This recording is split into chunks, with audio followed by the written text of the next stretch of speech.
The Executive Vice President at the Air Force Association, and on behalf of General Retired Larry Spencer, President of the Air Force Association, and our 96,000 members worldwide, thank you so very much for being here today.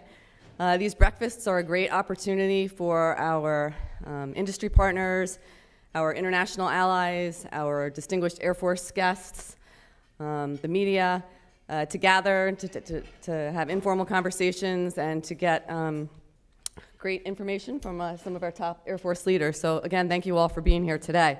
Hope you have had an opportunity to get some breakfast and, more importantly, coffee, so that we're ready for our presentation here. A few shameless advertising remarks prior to getting started. As many of you are all aware, General Goldfein is really doing a strong push for the Air Force's 70th birthday, which will kick off in 2017 with a series of events. The Air Force Association will partner right along with the Air Force on a lot of these events, to include our Air Warfare Symposium, which is coming up in March 1st through 3rd in Orlando, Florida. The focus this year is C2 and fusion warfare. So if you have not had an opportunity yet to sign up for that event, registration's open.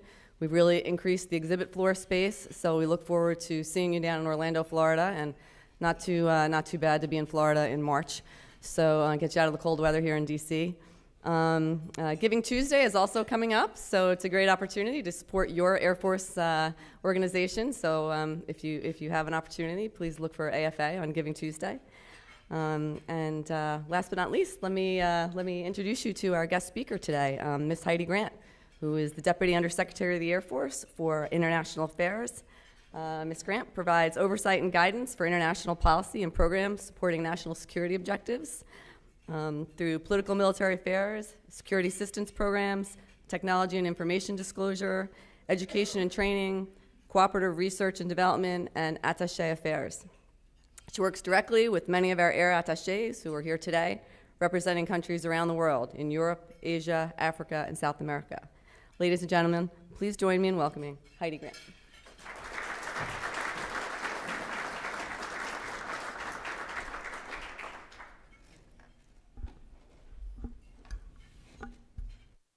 So thank you, Denise. I appreciate that warm introduction. Are we on? Okay. So I just want to thank AFA and Denise for inviting me here, and General Spencer. I heard he was pulled away to something else, but I'm going to make a couple comments about General Spencer and my history with him along the way. But I always appreciate the opportunity to come and talk about this awesome mission. So those of you who haven't had coffee, I'm going to be your caffeine this morning because it is an awesome mission. And the importance of this mission, I keep getting the question about change in administration. Do you see things changing? Well, sure, things may change, but I can tell you the importance of this mission isn't going to change. If you look at the security challenges that we have around the world, we have more resurgent, assertive nations. We have violent extremism. We have resource challenges. This mission is not going away. If anything, I think it's even going to grow in importance. So if that's the only thing you take away from this breakfast this morning, please take away that message that this mission surely is important. And history has shown to meet these global challenges, we're much stronger and effective and better with strong alliances and partners. So I'm going to do something a little bit different this morning. Typically I get up here and I talk about my mission, but if you'll bear with me a little bit, I don't get the opportunity to talk to what I call a Air Force friendly audience that much. So I want to talk a little bit about some of my personal experience, what gave me the passion to get here today, and I think it'll help a lot of you understand where I've taken the organization, why I'm taking the organization certain ways, because as General Goldfein says, it's all about the experiences you've had that make you the leader you are today. So I just want to give you a little bit of background. So I've served in our Department of Defense as a career civilian for 27 years now. So I have no military background, but 27 years as a career civilian. And the first 13 years of my career were in the Pentagon. I'm from Mount Vernon, from Alexandria, Virginia. Never thought I'd move outside of this area. But after 13 years serving as a financial management expert for our Department of Defense, and my passion was really more in the operational area of financial management, around my 13th year, working after Navy, Joint Staff, OSD. One of my last positions in the Pentagon, and I was there on 9/11. I was in charge of the combating terrorism budget for the whole Department of Defense on 9/11. And I can tell you it was a life-changing experience. You know, shortly after the attack, I was called back into the Pentagon to be part of the Operations Command Center, to use my financial management expertise to build supplemental funding, and again, my passion to help our U.S. warfighters, get the equipment and the funding they needed to combat this violent extremism just skyrocketed. And it was within a year after 9/11 that somebody came to me and said, hey, there's this job at U.S. CENTCOM that Tommy Franks was a commander at the time, that they're civilianizing. There's a 2-star Marine in the job right now, but when you read it, it looks like it was written for you. And I thought, no, I'm from Mount Vernon, I'm never gonna leave here, I'm in my comfort zone. But when I read it, and my passion for helping our warfighters, I put my name in the hat, and fortunate to have been selected as the first civilian director at a warfighting combatant command. And to be honest with you, they didn't really know what to do with me. It was kind of an odd situation, so the next thing you know, I had on a Marine desert camouflage uniform with my name on it. I was trained on a 9mm, and I started to deploy forward with the CENTCOM leadership team. But 6 years of that, it really shaped me as a career civilian. I understand what it's like to deploy. A lot of those things kind of shaped my experiences at CENTCOM. So I had convinced my husband to quit his job and go there and do that for 2 years. Well, like I said, 6 years later, my passion just increased, using my financial management skills to help out, try to find new authorities and things for our partners. So if you remember if you know about the Train and Equip Authority and a lot of these things, we were training and equipping our partners in the middle of a non-permissive environment so that they could bring their capabilities and help us out as a coalition to the fight. So that's where my passion kind of turned from financial management for our U.S. warfighters to the coalition warfighters. And then 6 years later, I was asked to go take the job to stand up AFRICOM in Stuttgart, Germany. So this is where it gets into, you know, the passion for mission, but also my passion for the Air Force. So within the first year at U.S. CENTCOM, although it's a joint command, that was my first experience working with the Air Force. And for those of you who understand the financial management area, Air Force is the funding agent for CENTCOM. So I then became an Air Force civilian in 2002. And it was my first experience, like I said, and it was the first time in my career, so 13 years later in my career, that anybody ever came to me and says, we have this program that we want to send you to set you up for success, some training, some development. And it was awesome. So that was my first impression of the Air Force, is they take care of their people, they make sure they're trained and they're educated. And the second thing is they're very inclusive service. So that's really what has, you know, given me my commitment, my dedication to the Air Force in that first year at CENTCOM, and the commitment and inclusiveness of civilians. There's something within, when you become a general officer or a senior executive, within the first year they send you something called a senior leader officer course, and it's both new 1-star selects and new SESs. We go together for 2 weeks, and you really get to know each other as a leadership team. So again, the way the Air Force embraces their civilian corps, I personally believe it's like no other service. So that's where my dedication came. So when I went from 6 years at CENTCOM and asked to go to AFRICOM, it's an Army command. Army funds that command. So I made a deal with the Air Force to keep me on their payroll and as an Air Force civilian as a pilot project, so I didn't have to, just like a general officer does, you stay with your service when you go to a joint job. So we did it as a pilot project that I hope someday that'll catch on, because I think we'd see more mobility of our civilians, or easier transition of our civilian leaders if we kept them dedicated to our service. So a little background, I just wanted you to know where my passion started with the Air Force, and I can tell you now, I've spent more time as an Air Force civilian, 14 of my 27 years as an Air Force civilian. I'm very, very proud of that. And where General Spencer comes in is he was in my class as a brand new 1-star when I became a SES. So it's back to those friendships that last and help you out and through your entire career. So that's what I wanted to share with you.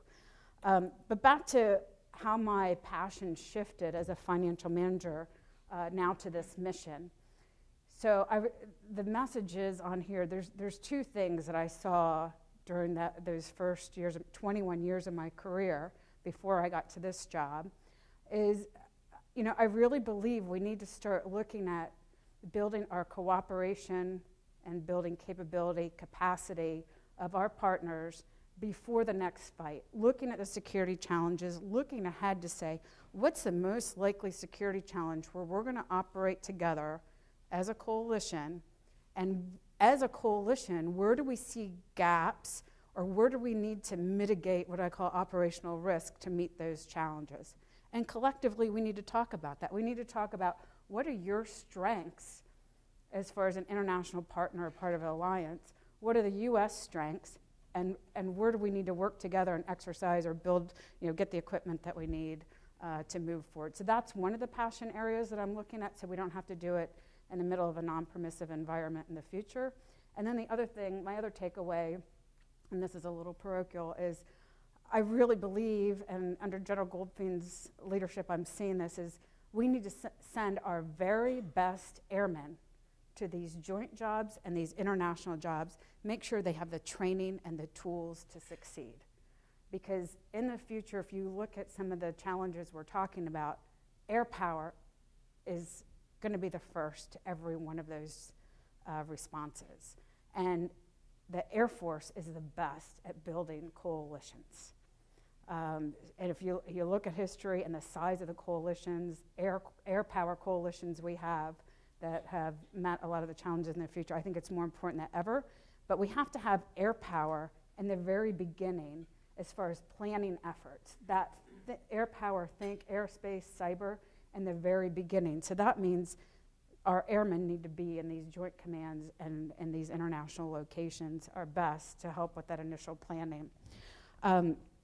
So just to talk a little bit now, so 6 years, I just had my 6-year anniversary in September in this position. It's gone by very quickly.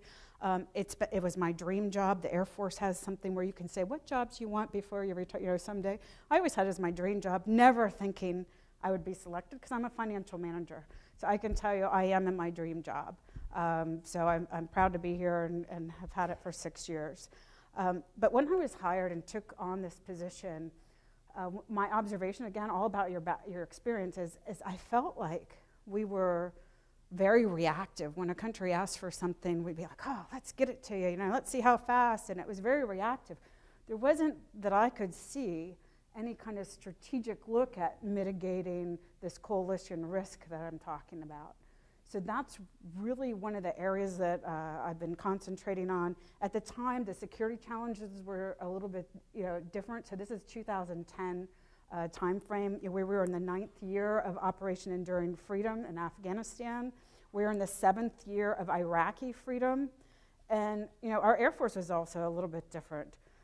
We had the budget resource challenges, sequestration were on the horizon. The Air Force was dealing with reduced manpower, aging aircraft, diminished resources.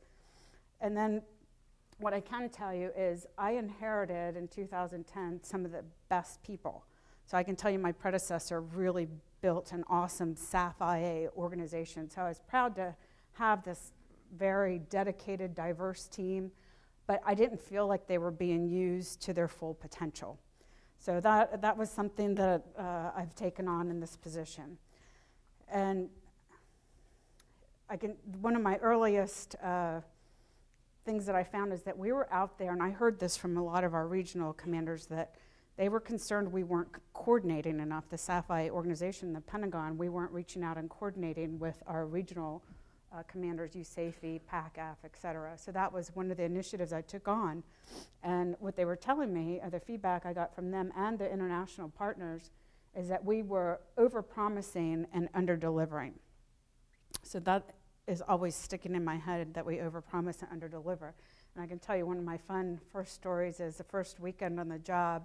I didn't really know much about SAF-IA and what we were selling and all of these things. And I go to this dinner with General Schwartz at somebody's personal home, and it was the Taiwan delegation. I'm not sure if we have Taiwan here. It was a Taiwan delegation, and there was a program, I probably shouldn't name the program, but there was a program that was significantly over budget and way behind schedule. And my staff was like, oh, don't worry about it. We'll brief you, Monday morning. Just go to the dinner Sunday. It's social. Don't worry about it. Well, General Schwartz and I got pulled in the corner that night to talk about, finger in the chest why it was over budget and under delivered. But it's one of those things where I kept seeing that over and over. So that's where I go to, what could we do better to be, one, more proactive, more strategic? So I took on 4 initiatives. One was I wanted to change the organizational culture to something I call a partner culture, and I'll talk a little bit about that. I wanted to make sure we had the best people, and they got the training tools they needed. And I wanted to be more proactive on our strategy and policies. And then I wanted to make sure we had more effective engagements. So those are the 4 areas that I want to give you a little bit more about how we've gotten there. So first, the partner acronym. And when I talk about being a partner, it's not just about the international partnerships, but it's about being a better partner, and I can tell you I spend even more time working on this with within our US government and with our industry.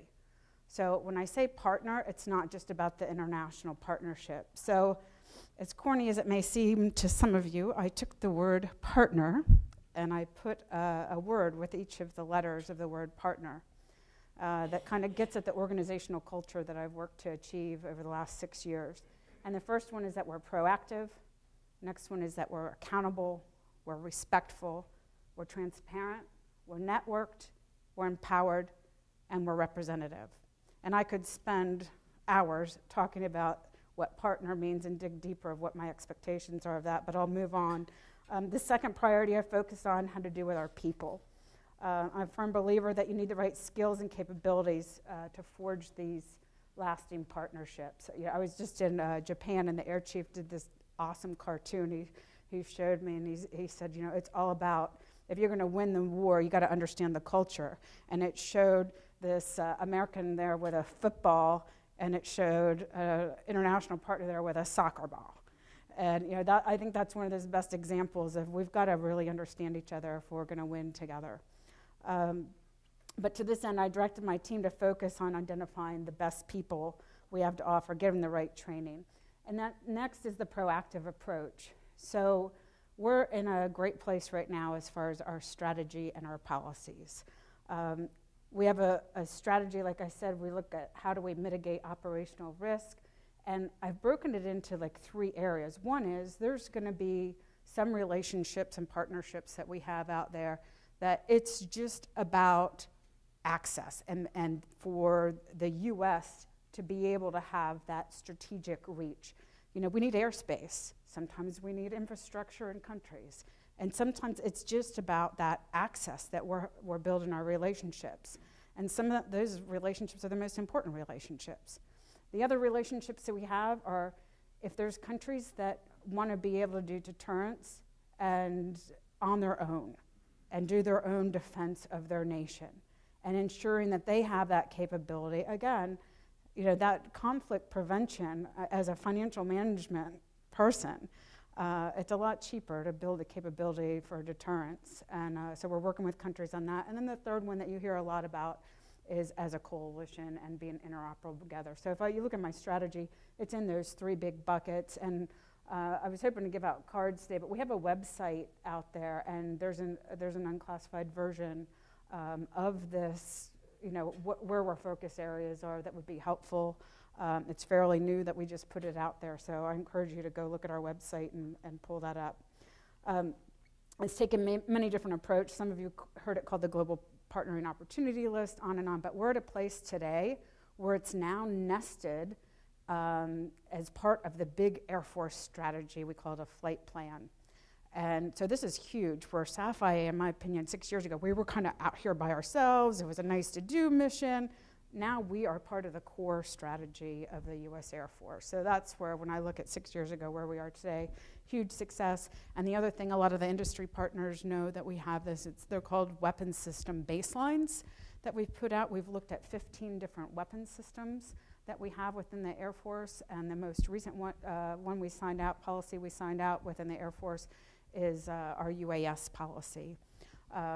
So what that means is now we have signed up by the chief 15 different functional area policies that I call it my yes. You know, you can look at it and say, okay, here's your yes list, and many of you have heard me say this before, but there's things, if you sit down and come and talk to us for the industry partners as directed, these are the things that we will export, and there's a yes list.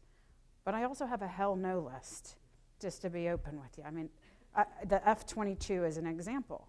And I think it's important for our industry partners to know what those are, so you don't start a conversation with our partners about something that currently our policies don't allow. I can tell you I spend the majority of my time in the no list. Because the no list is, I always say to the partners, it's no for now. Can get me in trouble sometimes, but it is. It's no for now. Depending on the security challenges, there may be something that we want to push and say, because of the current threat, maybe the U.S. is willing to take a little bit of risk and export and put some other agreements in place to protect the technology, even though it's on a no list. So I encourage you to come and have those conversations with us. So to talk about the scope of what we're doing, we're dealing with over 100 countries around the world, 100 air forces and airspace and cyberspace. And I would say that the business is stronger than it's ever been, but there's, again, 3 areas that I look at what we're doing. Some partners, we're building the relationship. Some partners, and this is based on our mutual interest, some we're just sustaining the relationship. And then some relationships out there, it's brand new. We're trying to develop a relationship. So I also look at 3 categories in that area. There's several, I won't spend much time on it, but there's several different areas I think many of you are familiar with. We're different than the other services where we have, I call it the enterprise approach. We have the whole scope, like Denise talked about the scope of what we're doing. So it's anything from training our U.S. airmen to be international airmen, to training our foreign partners in our country and professional development, or it can be pilot training, maintenance training, all kinds we're doing intel training, cyber training, all kinds of training opportunities. So it's all the training. We're also oversight. I sign out the invitations for exercises like Red Flag. We have 18 to 19 partners that come every year to Alaska and Nellis for Red Flag exercises, which we're working on to make sure, again, like I said, it's more focused. Red Flag's high end, but there's all different levels. And then equipment, I'm trying to get away from. My other thing is we were known 6 years ago, people would say, oh, you're the gun runner, that's not what we do. And so if you walk away from here, I mean, I hope to never hear that term again. That is not what I do. The scope of it is so much bigger than that. But equipping activities is a big part of it. We do information exchanges, all kinds of personnel exchanges. We have 154 exchanges around the world where our partners are embedded with our staff, we're embedded with them, either in a flying or a staff position, a variety of opportunities there. We have research and development exchanges, science and technology exchanges, so we have oversight of that. And then the most recent thing that I was given, well, this is like in 2015, if you look at the scope of all those things I just told you, it reaches across the Air Force. One organization of 150 people in the Pentagon can't, have that reach and know everything that's going on.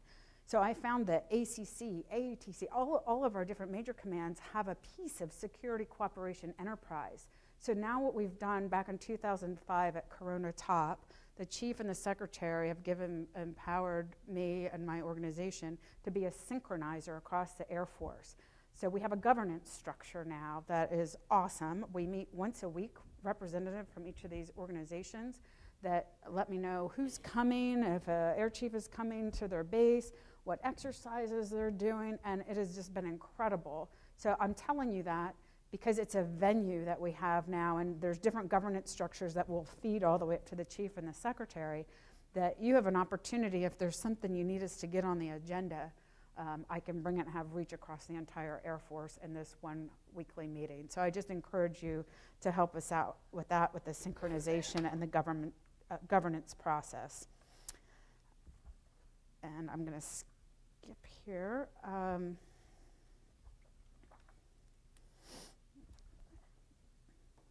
The other thing, as far as the scope that I wanted to go back to when you look at where we are from 6 years ago, is the foreign policy advisor, which typically in other services work directly for the chief. We looked at, again, because other services don't have this enterprise approach, we looked at it right now. We have the foreign policy advisor, instead of working for the chief, is on my team. And that way the chief can come directly to me and the secretary if they need foreign policy advice. It's kind of a one-stop where they can get all that. So foreign policy advisor, and then I think many of the attachés are aware that just recently, within the last couple of months, the dean is here with us. We have moved the foreign liaison function. It used to be under CVA. It was called CVAI. So now all the attachés that are here in Washington are part of my team's responsibility also. And I personally think it makes it more effective. It's more synchronized. It's one stop you have to go to. There was a little confusion on when they go to CVI, when they come to SAF-IA. So I think it's really going to provide more synergy with my desk officers that deal with each of the countries. So that's a fairly new responsibility that we've taken on. So I'm going to stop there with one last thing that I think a lot of you have heard about, and that is, you know, FMS is broken. And again, I tried not to steer towards this conversation too much because it's much bigger than FMS, but it's not broken. We're doing great. The US is the partner of choice. We have the best technology out there, and I appreciate what industry is doing for that. We're doing our best to be cost competitive.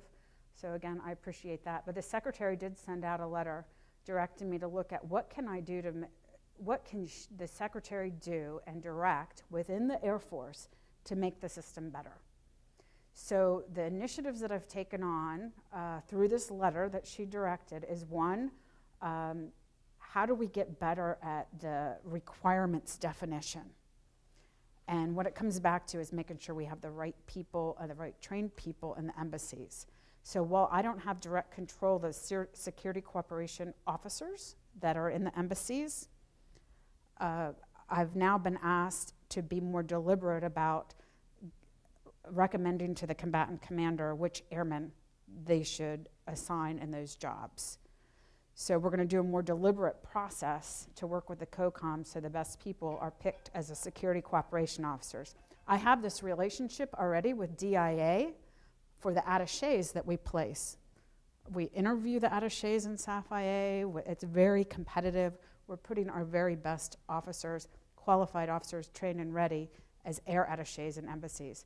As of now, I have no role in the security cooperation officers. So if you look at that, that's really a critical piece to make sure when a country asks for a requirement or a capability that that is done correctly up front. But if it's not done correctly up front, what we're seeing is a request comes in and we're going back and forth for 3 years because we're trying to get it right. And I'm exaggerating a little bit, that's a handful actually that take that long. I think one of the things that we found out, there's only about 40 cases, that critical complex cases that are over the 180 days. So you hear, and we have a breakthrough with a couple of those recently, some of the fighter programs, but a lot of it's policy. There's many reasons why some of these things are held up, but I can tell you the process is not broken. It's working better than ever. We're going to do this SCO training. We're going to make sure the enterprise training's better. We're having to report now on metrics on these cases that are old. So at the very top, they're going to be watching this. And as you know, whenever you're asked to go and brief some things like this, all of a sudden it kind of breaks the logjam and things get better. So I think it's a great news story. Anyway, so I hope you walk away today, one, with a great feeling about our Air Force. We've got some of the best leaders out there. The approach that I'm taking with them to improve more effective engagements is I team with our regional leaders out there. So General O'Shaughnessy at PACAF, General Walters at USAFE. Whenever I engage with an air chief in their region, I try the best for our schedules to go and do it together, so they can talk about operations, and I can say, well, how can I work that within the bureaucracy to get them the equipment, the training that they need based on the challenges they talk operationally. So this teaming approach with my military colleagues has really worked well.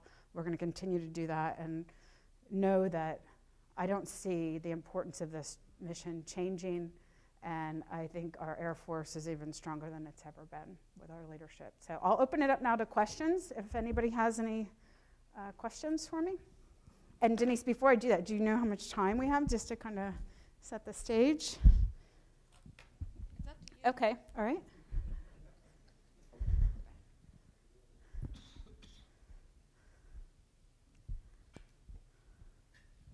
Yeah, hi, James Drew from Aviation Week. Obviously, the fighter deals got cleared by the State Department last night. I think there was 72 F-15s for Qatar, and so could you just comment on that and let us know what the process was of getting to that deal and why it's taken so long.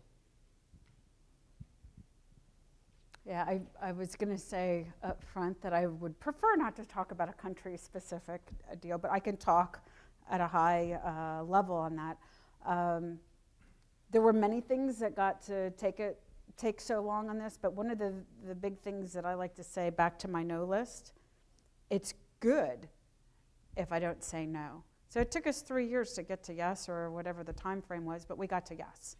So back to where I say no for now, we kept pushing it, even though it was kind of a no for now. So I think we should, instead of looking behind, I'd ask you to look forward, and let's celebrate the win, and hope that it goes through as we do the negotiation with the Qataris moving forward, and that it gets through the 30-day notification.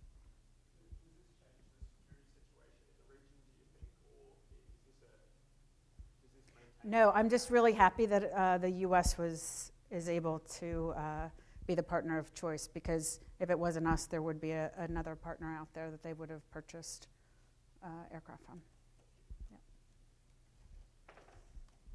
Anybody else? Yes, sir. John Revive with Citigroup.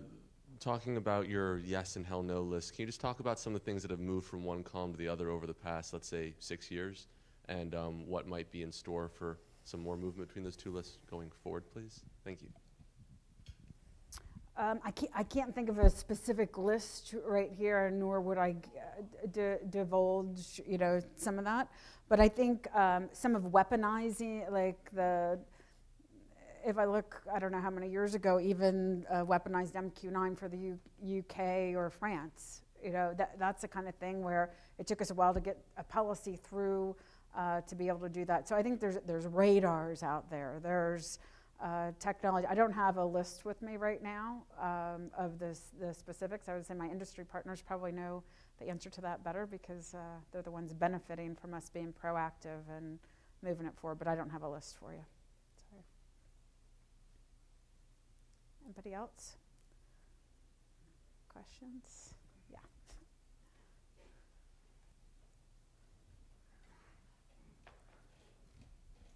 Well, good morning.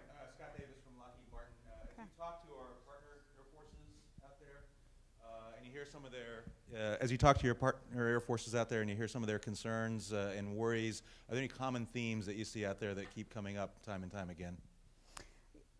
Yeah, I think the common theme, at least right now, and again, this is a little bit political, but what I was getting during the pre-election time is there's angst. Everybody was following our elections, even closer than I think some Americans were. So there was this angst. Are you still devoted to our alliances? I just got back from Japan and Korea with our chief, and I think that was what I got. They wanted reassurance that this alliance is still important to them. So that was one angst in that region that I was seeing, and then the concern there about, to be honest with you, they're concerned about North Korea, there's concern about China in that region. So each region, I'm hearing different things. So that's that region. And then I was also in the Baltics within the last year with our secretary. Again, it's it's these SNAP exercises. There's concern. And, I think the one thing is it's actually drawing closer relationships. So again, I think we're in a good situation. We just need to make sure that we keep the dialogue going, and I understand what the strengths of these countries that we're working, our trusted partners that have common global challenges. What are their strengths? Where do we see as a coalition those areas we can work better on? But those are kind of the themes that I'm seeing out there. I do get great feedback, like I was saying earlier, on that they want the U.S. to be their partner, and they do want our Air Force to be a global Air Force and to continue to be the best and strongest Air Force in the world. I mean, I have not heard anything different from any partner. They want us to continue to be the strongest partner. They depend on that. Yeah. In the very back.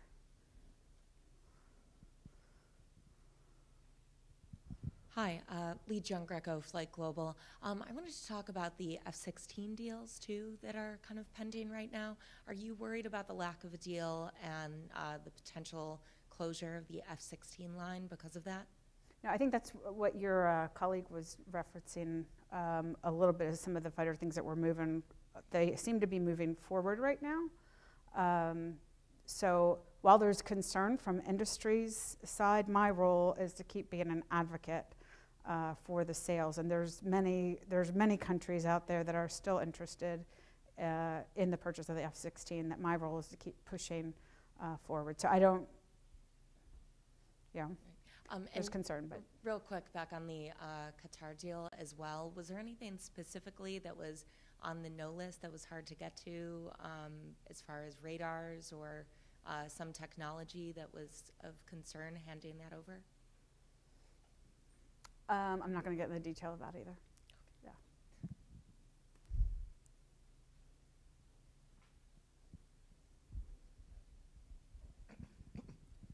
Great presentation. George Nicholson with the Global Special Operations Forces Foundation.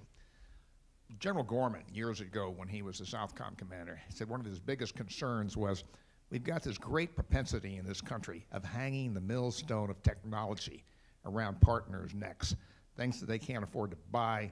Once they get it, they can't afford to maintain it or operate it. Now, go back a few years ago when Norty Swartz was the chief of staff of the Air Force, and at a breakfast, somebody got up and said, why aren't we having the Afghans buy Blackhawks or Chinooks? It's a lot better helicopters than the Mi-17. That's a farm tractor. And General Swartz says, exactly. It's something that they can operate and afford to maintain and use. So in terms of what you're looking at of working with overseas partners, is there a dialogue of saying, yeah, you'd like to get the Rolls Royce, but this is something that'll better fit your requirements?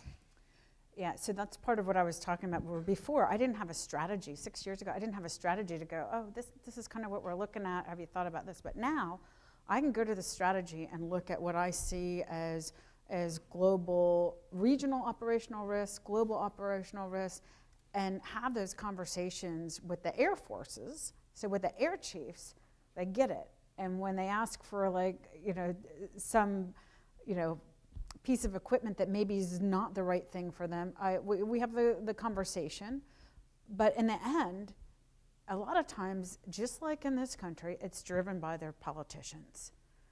And so while the Air Force to Air Force, we may think this is the right capability, for whatever reason, a lot of times their Ministry of Defense or political kind of drive them towards buying something other than Air Force to Air Force we agree on. So it's constant juggling, and I can tell you a lot of things. Another advantage I have in this position, the way the Air Force has organized, is my position is equivalent like to the head of acquisition. It's a 3-star equivalent position. So when I go into a country, oftentimes I'll work with the air chief and say, can I help you get what you need within your government? I'm able to meet at the Minister of Defense level oftentimes, or the CHOD level, to be an advocate for air power at the higher level in the countries. And oftentimes that relationship helps. So we're trying to get better. I think we're better than, again, we were 6 years ago. as far as talking about what piece of excellence they can bring to the coalition. Yeah. Man, I'm from Taiwan. Thanks for your service and the relationship between Taiwan and the Taiwan Air Force. We just know that although Taiwan is not, doesn't have the regular, normally diplomat relationship with U.S. But however, we have strong military bond between two forces, and since we know Taiwan is on the very critical strategic location in the Asia Pacific area, and so I just wondering, since the J20 and the J31, since PRC is not here, so I can maybe talk about it. And but the press is here. Okay. But I'm just wondering, because we are searching for, although we know that we are upgrading our F-16 fleet and with the F-16V, hopefully, by the training and the experience we got and the lesson learned from the U.S. Air Force, that we can compete in tactical, but in technology or the capability of the new J20 or J31, the threat from China. So what would be your advice for us, for Taiwan Air Force, that whether, because we are seeking for the new generation of the fighters to protect Taiwan or to maintain the stability of the Asia Pacific area. So what would be your advice for the Taiwan Air Force? So my advice, and this would be the advice I give to any of my international partners, if your government has the funding to purchase and sustain a higher capability or more capacity, my role is to be your advocate to work that through the system. So let's talk, and I'll be your advocate to push that through. And again, there's people, I don't own foreign policy. The Department of State owns foreign policy. My role is to be the advocate for air forces around the world that have a common security challenge. So I look forward to working with you. Morning, ma'am. John Turpak, Air Force Magazine. After Libya, our allies drew down their PGM stocks pretty heavily, and heavy usage of those types of weapons in the fights that we're in with our coalition. You have strategies now for restocking our allies. What is the strategy for getting everybody's PGM stocks back up to whatever is normal, and maybe build a little cushion for maybe a major theater war in the future? Yeah, so the precision-guided weapons issue, you've seen a lot of reporting on this. It's a concern of mine right now, and it's because the U.S., we're still working on building our stocks. So as we expend munitions, we want to make sure we can resupply them. So one thing we've worked very hard with, and I think it's still working, we're under a continuing resolution on the Hill right now, but we're trying to work with the Hill to be able to, as we expend, we can replenish. It used to, or even prior to expending, kind of do a projection of what we're going to expend and be able to replenish. Because as you know, if we wait until we expend one, it's 2 years later before we get the munition. So we're trying to work, even within the U.S., for our own U.S. stocks, to be more responsive to replenish our weapons. So that's one area, and then the benefit of that is it'll then spill over to help in our international partners. But the tough conversation that I'm having with the international partners, which we have to have with our own self also, is when you look at when we're buying and we're trying to modernize, that gets all the attention, these new modernization, where restocking munitions, when you look at the priorities that we've done in the past in a constrained budget environment, globally, our partners have put munitions down at the bottom of the list. It's not something that's as visible. Instead, the big fighter procurement, and that is more visible. So we're trying to change that dialogue and say, you have got to make sure when you're looking at your budget that you look at the most likely scenario in the future as a security challenge and make sure you have the right mix of munitions, and also for the targets that are out there, that if you don't need precision, don't use precision, use the right weapon for the right target. And industry, I also want to thank on this, because industry has been awesome as far as helping us out with a, if we want to call it a surge in production. They've been great in helping us out. So we're going to get through this. But I think talking to my partners also, the strategy that they have can't be, oh, we'll go draw down U.S. stocks when we need it, which I would argue that used to be a strategy for many countries, that we'll just go to the U.S. and draw down on their large supply. And the message is there's no longer a large supply. We're all having resource challenges. Yeah.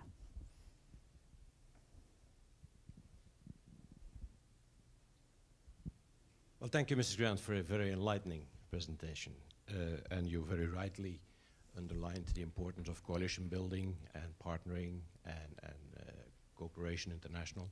So my question would be, in your capacity as FIA, do you have formal communication channels with international security organizations like NATO, or are you just talking and working bilateral? Thank you. So we also have it with NATO. So we just sponsored the NATO air chiefs here recently, and usually on the first end of that week, we do it every other year, but the first end of the week we have a NATO meeting. So that's where I've been trying to look at the NATO has a pretty good strategy, and then they have a list of where they see operational risk areas. So I've been working it as a NATO, but agreements that we do to satisfy that a lot of times are bilateral. But things like NATO AGS, AWACS, there's things like that that are NATO assets that I can work on. But there's also, to me, if I have stronger individual NATO countries, that as a whole will be a better NATO coalition. Does that answer what you're looking for? And then there's also an organization that I do annually, and it's with the South American Southcom countries. That's called CONHEFMR. So annually I get together with that group, biannually with NATO, and then biannually with the Pacific Air Chiefs. So I try to get together as a group, and that's usually sponsored by our air chief when we do this, and the regional commander. So we besides the bilateral engagements, we do get together with groups. And something that I'm looking at recommending, I now have responsibility for these counterpart visits, for recommending for our air chief as far as those engagements. And I'm thinking about a proposal to look at it a little bit differently, maybe instead of individual countries, maybe we look at challenges we have in a grouping of countries that might be interested in coming together. So not the traditional NATO, not the traditional regional, but global cross-region. How do we bring the right people together to have some strategic conversations? Yeah, thanks. Yes, ma'am. Caroline Jock with the Air Force Association and Silver Rings. You mentioned the partnership aspect, and I was wondering what your approach is and the language that you use when you meet resistance or skepticism when you mention partnership and coalition building. I don't think I understand the question. So, like, how do you, when somebody is skeptical or resistant to that partnership and coalition mindset, how do you go about trying to convince them otherwise? Yeah, so there's many nations that I deal with that they don't want to be seen as aligned with the U.S. And I'm okay with that. You know, to me, if you give them the capability to protect their own borders, that's a win. So that's back where I said, you know, some people, it's just, they don't want to be seen aligned with us, but they'll let us fly through their airspace. That's a win for us, for global security. Some just want to protect their own nation and not be part of the coalition. That's okay too. So it's what, I think that's the biggest part of this role, is trying to understand where the mutual interests are and how we can work together. And it changes. I can tell you some countries 6 years ago that I dealt with that were like, I don't want to be aligned with you, you know, forget it. And it was even hard to get a meeting. Now they're all in because of the security challenges. And I won't name countries, so don't ask. Yes, sir. Hi, Scott Klempner from the Washington Institute for Near East Policy. Ma'am, you mentioned having a broader strategic plan to the activities within IA. Does IA coordinate with DoD or Department of State to achieve larger foreign policy goals using IA mechanisms such as putting pressure on non-allies, isolation, coercion, that sort of thing? Mm-hmm. So that's back to this, one of the partner things that I talked about, networked. I am off the chart collaborative, if you're not seeing that. But I'm off the chart collaborative, and I think I spend as much time building relationships within my own government as I do with the international partners. It's key.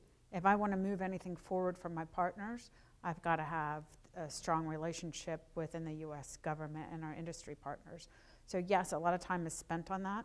I can tell you in some policies that have been moved through the Department of State and up to the President, started in the SAF-IA organization. I'm a big believer in, if you want something to move through, write it yourself and give the suggestion. So we do a lot of that, moving policies through, but it takes somebody, I was giving you an example back at CENTCOM where, my passion is find out where the roadblock is, come up with an authority and a suggestion and give it to Congress. And I still feel that way, and I offer that to all of you. If you're seeing roadblocks, if we're too slow or whatever it is you're finding, we have an awesome government system where we can make proposals, we can change policy, we can change law, but you need the operational vignette or justification to do that. So I'm the best storyteller you can find. So come tell me your story and I'll push it through. Yes, ma'am.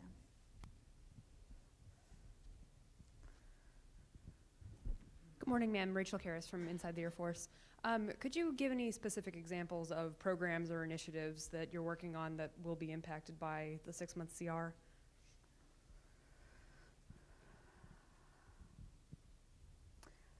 I think the biggest thing I'm worried about is potentially a munitions piece. I can't think of anything else right now in the international realm that would be impacted by the CR.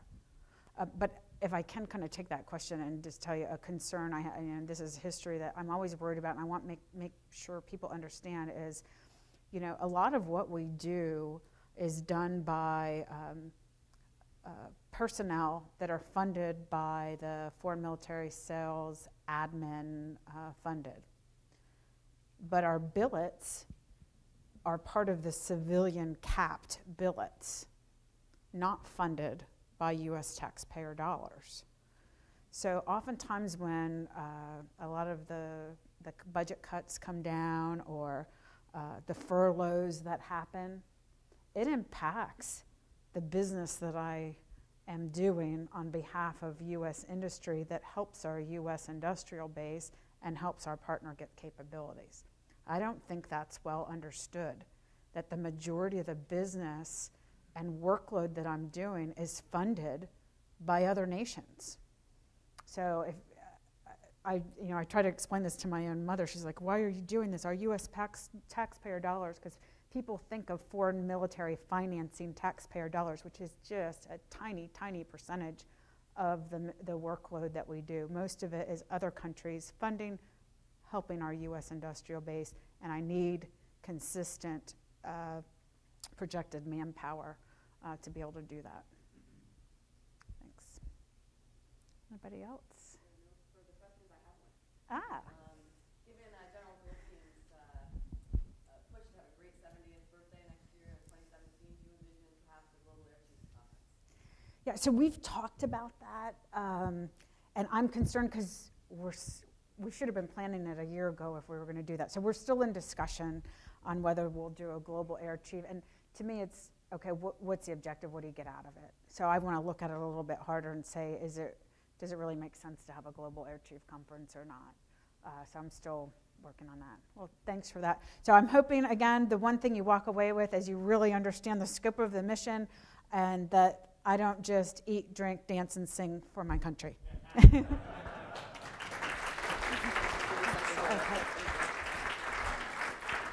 Yeah. On behalf of the Air Force Association, thank you so much today for sharing not only your personal stories, but your vision and the strategy for international affairs. And just wanted to leave you with this small token of our appreciation. It's so thank you again actually so much, the ma'am. biggest coin I've ever received. Thank you very much. Thank you.